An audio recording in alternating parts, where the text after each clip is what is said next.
Kali ini saya akan menyampaikan atau sharing terkait dengan penata laksanaan asuhan gizi pada kanker kolon. Kanker kolorektal ini keganasan yang berasal dari jaringan usus besar, ya, yang terdiri dari kolon dan rektum. Nah, pertumbuhan dari kanker itu dimulai dari terbentuknya polip atau jaringan abnormal pada usus besar. Jadi muncul polip, kemudian polip itu menuju ke keganasan sehingga terbentuk kanker. Bagaimana intervensi gizi yang dilakukan atau terapi gizinya? Tujuannya kalau melihat dari pengkajian gizi, diagnosis gizi, nah tujuan dari intervensi ini adalah memberikan asupan makanan yang adekuat, mencegah penurunan berat badan, dan juga mencegah terjadinya hospital malnutrisi. Dengan memperbaiki mikrobiota usus, karena sel kanker akan mengubah lingkungan hidup mikrobiota usus, sehingga diperlukan adanya perbaikan melalui pemberian bahan makanan tinggi prebiotik. Kemudian mencegah pertumbuhan sel kanker pada pasien pre-op dan juga mempercepat penyembuhan luka pasca operasi pada post-operasi. Dengan syarat diet, bahan makanan yang digunakan mudah dicerna, menghindari makanan yang sulit dicerna seperti susu segar, sayur dan buah mentah, minuman soda dan rempah, membatasi laktosa, serat kasar dan bergas untuk menghindari efek samping seperti kembung, sakit perut dan diare.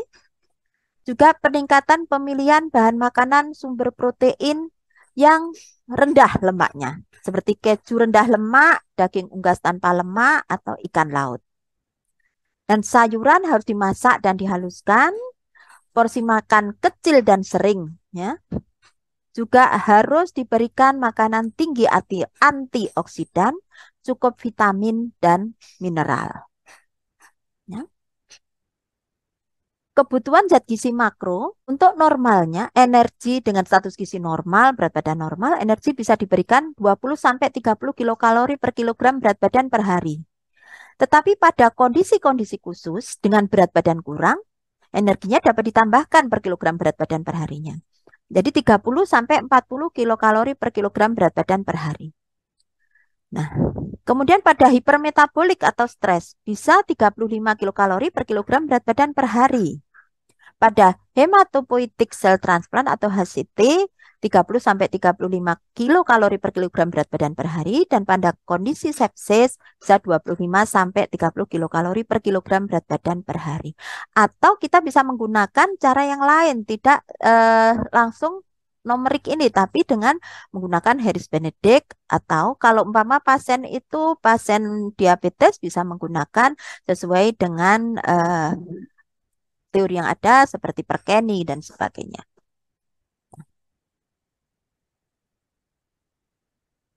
Kemudian protein bisa diberikan 1,2 sampai 1,5 gram per kilogram berat badan per hari dan disesuaikan dengan fungsi ginjal apabila ada gangguan ginjal. Ya. Pada pasien-pasien dengan status gizi kurang, protein ini bisa ditambahkan. Ya. Lemak 25 sampai 30% dari total kalori dan dapat ditingkatkan pada pasien kanker stadium lanjut yang mengalami penurunan berat badan. Karbohidrat sisa dari perhitungan protein dan lemak, dan serat 20-30 gram per hari atau 5 porsi sayur dan buah dalam sehari. Tadi juga sudah disinggung oleh Bu Martalena. Mikronutrien. Untuk mengatasi penurunan berat badan dan adanya peningkatan hormon diuretik pada produksi urin yang meningkat, ya, disertai dengan pengeluaran berlebih vitamin dan mineral melalui urin, maka vitamin dan mineral ini harus ditambah. Ya.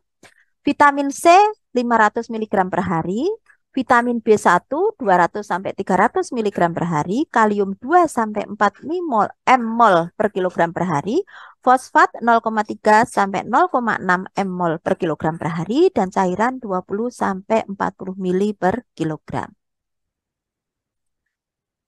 Bagaimana strategi terapi pada pre-operasi, ya, pre-post operatif, bagaimana strateginya? Pada pre-operatif atau pre-op, ya, pada kanker kolon ini terjadi perubahan bisa fisik, psikologis, ya, intake-nya ya atau asupannya dan fungsi penyerapan pada kolon. Sehingga kondisi tersebut dapat menyebabkan adanya kanker kaheksia dan secara signifikan terjadi penurunan berat badan sehingga kondisinya lemah dan sarkopeni. Seperti yang saya jelaskan di awal tadi. Sehingga tujuan terapi gizi adalah memenuhi kebutuhan makro dan mikronutrien, mencegah adanya pertumbuhan sel kanker secara masif, dan mencapai berat badan ideal dan mencegah malnutrisi. Tetap berat badan ideal harus dicapai. Pada pasien yang kegemukan harus dicapai berat badan ideal dan pasien yang berat badannya justru cenderung turun, EMT-nya turun, kurus harus ditingkatkan. Nah, ini suatu tantangan bagi kita seorang dietitian ya. Bagaimana dengan kondisi-kondisi yang tadi kanker kaheksia, mual muntah bisa mencapai berat badan yang ideal. Pada post operatif ya, sering sekali terjadi malnutrisi, terjadi penurunan sistem imun, sehingga respon infeksi dan inflamasi pada pasca bedah meningkat. Jadi ada respon infeksi atau inflamasi. Apalagi kalau kondisinya status gizinya kurang atau buruk. Nah, sehingga di dalam melakukan terapi gizi harus memenuhi kebutuhan makro dan mikronutrien. Dengan maksud untuk mempercepat penyembuhan luka pasca operasi, memperbaiki dan mencegah inflamasi yang mungkin terjadi pasca operasi. Nah, dan penelitian membuktikan bahwa diet tinggi protein sebelum dan sesudah operasi pada pasien kanker kolorektal ini dapat mencegah malnutrisi, mencegah pembukaan luka pada operasi, mencegah infeksi, dan mengurangi waktu rawat inap. Masalah atau problem yang sering sekali kita temui pada saat pemberian diet atau terapi gizi pada pasien kanker adalah sering sekali terjadi mual muntah, stomatitis atau esofagitis atau radang tenggorokan, ya, anoreksia, disfagia, sirostomia, hipogeusia, disgeusia, diare, dan konstipasi. Problem-problem ini sering mengiring kita pada saat kita menangani atau melakukan terapi gizi pada pasien kanker. Nah, bagaimana rekomendasi diet pada masing-masing permasalahan tersebut? Ya. Ini rekomendasi praktis ya, yang biasanya saya lakukan pada pasien-pasien kanker. Pada pasien-pasien dengan mual muntah, ya, jangan diberikan makanan yang pedas, panas, berlemak, atau makanan dengan bau yang keras. Tapi kita berikan makanan yang kering, ya, seperti crackers, roti bakar, atau makanan dingin atau suhu kamar. Nah, bisa juga dicoba diberikan minuman jahe atau madu jahe, dan disajikan dalam porsi kecil sering. Ya. Kemudian pada pasien-pasien anoreksia dengan nafsu makan menurun, ya, bisa kita berikan makanan biasa yang disajikan menarik, ya. Harus menarik karena nafsu makannya menurun. Sudah nafsu makannya menurun, penyajiannya tidak menarik, tidak bervariasi, ya justru menambah nafsu makannya tidak ada gitu ya. Kita bisa memvariasikan dari tekstur dan warna. Ya, dengan menu-menu dengan modifikasi menu. Nanti di akhir akan saya sampaikan modifikasi menu yang bisa dilakukan. Nah, disajikan dalam porsi kecil dan sering.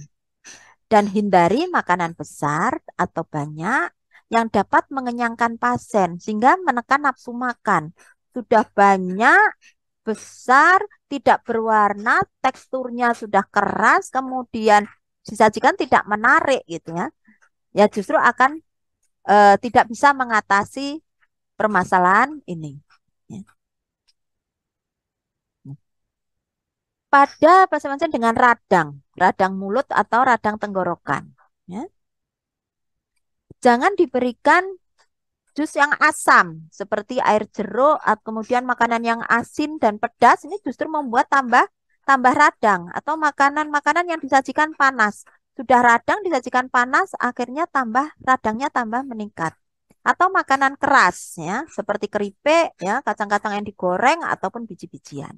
Sehingga perlu diberikan dalam hal ini perlu diberikan makanan lunak yang tidak merangsang, kemudian sajikan dingin atau suhu kamar, bisa diberikan buah-buahan dingin, es buah, es krim, yogurt, Yakult, ya, keju lunak, puding, telur rebus ataupun sandwich.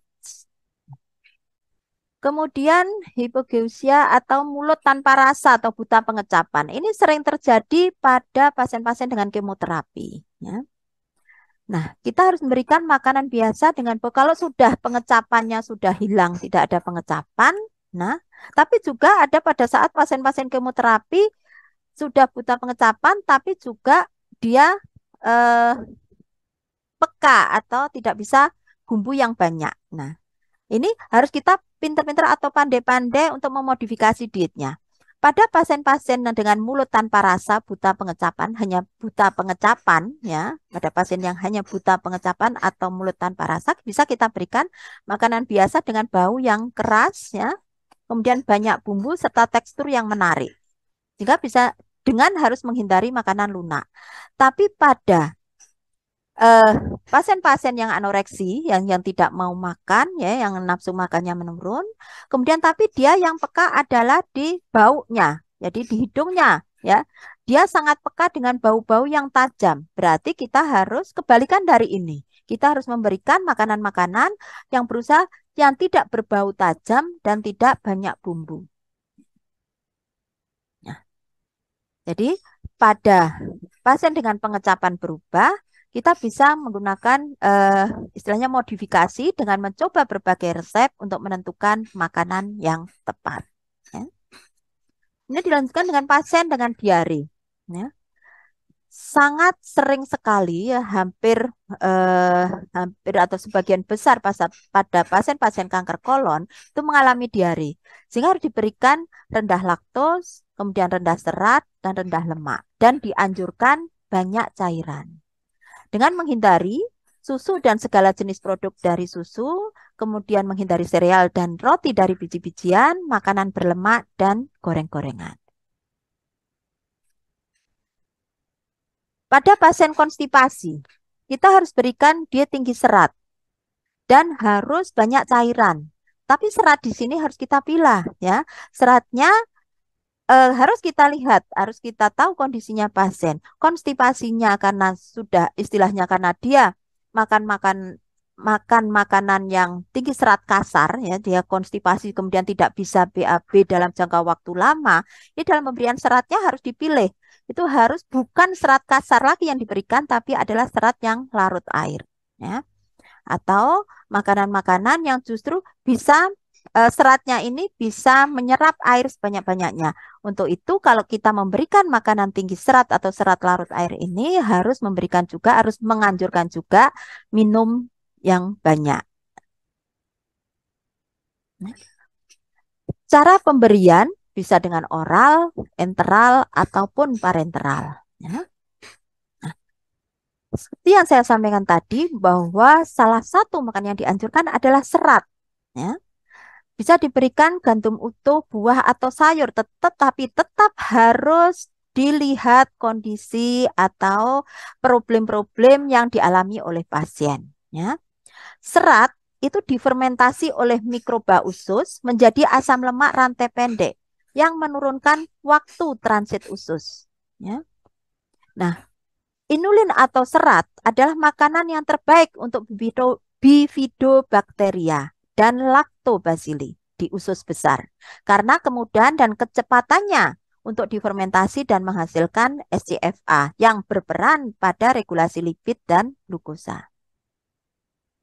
Dan serat ini merupakan bagian tumbuhan yang dapat dikonsumsi dan tersusun dari karbohidrat yang memiliki sifat resisten terhadap proses pencernakan dan penyerapan di dalam usus.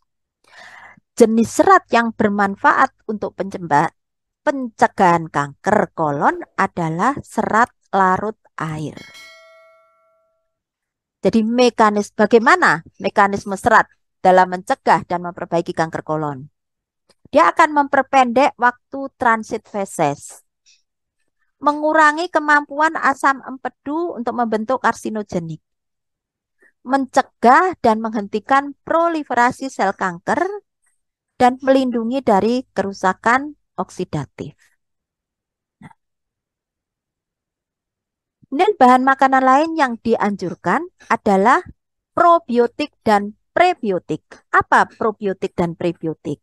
Kalau probiotik adalah bakteri baik yang memberikan manfaat bagi kesehatan apabila dikonsumsi dalam jumlah yang mencukupi.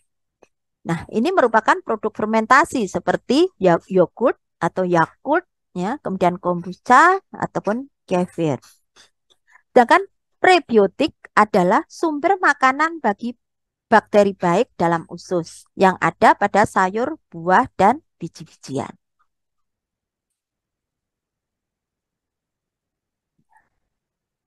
Mekanismenya adalah prebiotik dan probiotik ini dalam makanan, ya, menjadikan bakteri baik di dalam usus berkembang, ya, sehingga terbentuk simbiotik yang akhirnya akan meningkatkan aktivitas NK sel, meningkatkan imunitas, dan menurunkan inflamasi.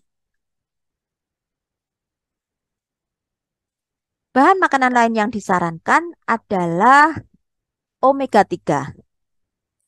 Ya, karena pada pasien-pasien kanker kolon sering terjadi malnutrisi. Omega 3 ini bermanfaat untuk meningkatkan imunitas, menurunkan pemecahan protein lemak dan otot, menurunkan inflamasi, dan anti katabolik. Pada gambar di samping adalah sumber-sumber omega 3 pada telur, pada ikan, ya, kemudian pada kacang-kacangan. Nah, ini adalah merupakan sumber omega 3.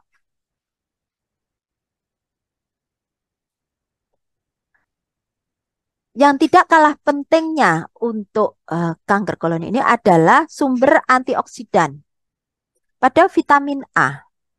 Vitamin A ini berfungsi untuk menghambat pertumbuhan kanker.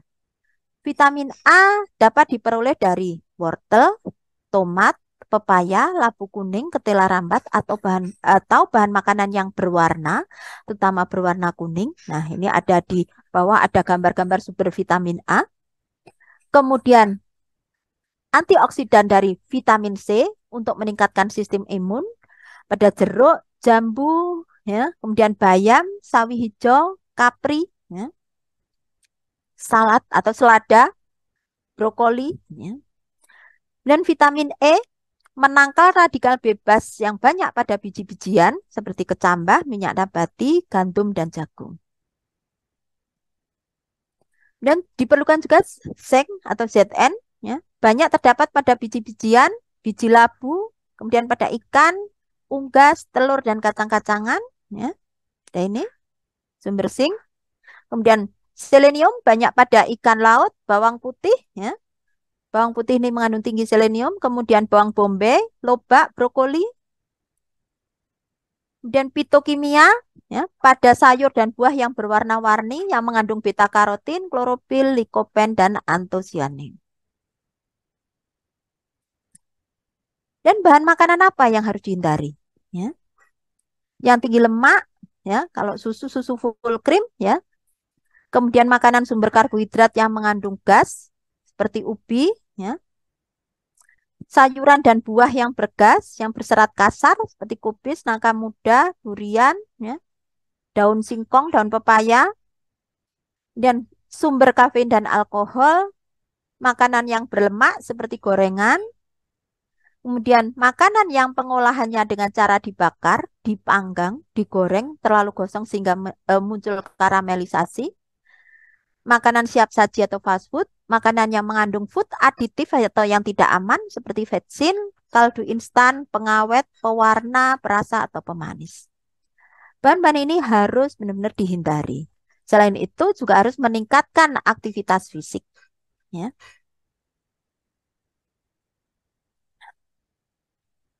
Jadi pencegahannya tentunya, ya, dengan menghindari yang tadi yang tidak boleh, makanan-makanan yang tidak boleh dikonsumsi. Kita harus meningkatkan pemenuhan kebutuhan serat harian, harus benar-benar tidak hanya mengurangi tapi tidak boleh merokok, tidak mengkonsumsi alkohol, menjaga berat badan agar tidak berlebih ataupun tidak kurang dan menurun secara drastis, kemudian mengurangi konsumsi makanan yang diawetkan dan meningkatkan aktivitas fisik. Nah, seperti tadi yang saya sampaikan, di akhir saya akan memberikan contoh modifikasi diet untuk meningkatkan daya terima pasien kanker yang dilakukan di RSSA.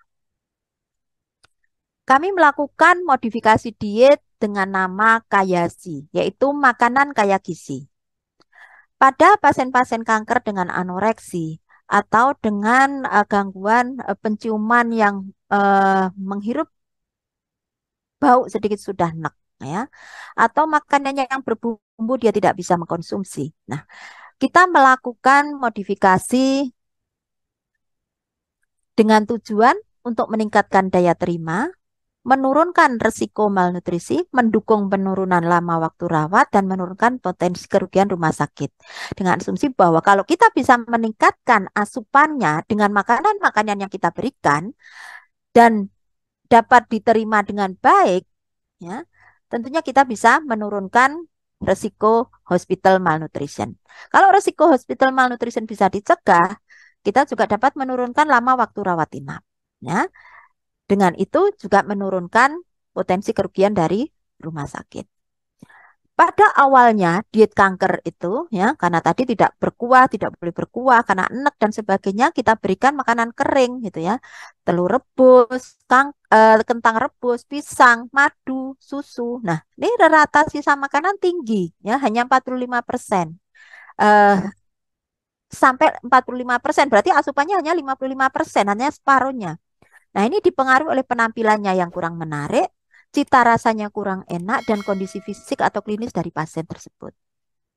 Sehingga muncullah modifikasi Kayasi ini adalah one dish meal dengan zat gizi lengkap, yaitu karbohidrat, protein, lemak, vitamin, mineral, tinggi serat, dan tinggi antioksidan, disajikan dalam bentuk puding, ya, dalam suhu dingin atau ruang, dalam wadah tertutup untuk satu kali saja atau satu kali makan.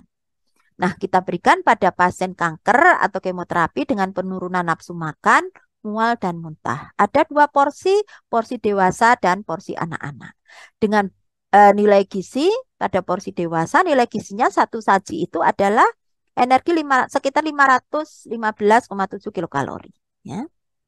Dengan protein 23 gram, lemak 11,5, dan karbohidrat 79. Nah, ini ada varian-varian pudingnya, ada pandan cheese, mashed potato, kemudian orange, ada sweet mix puding, ya, berdasarkan bahan-bahan yang digunakan.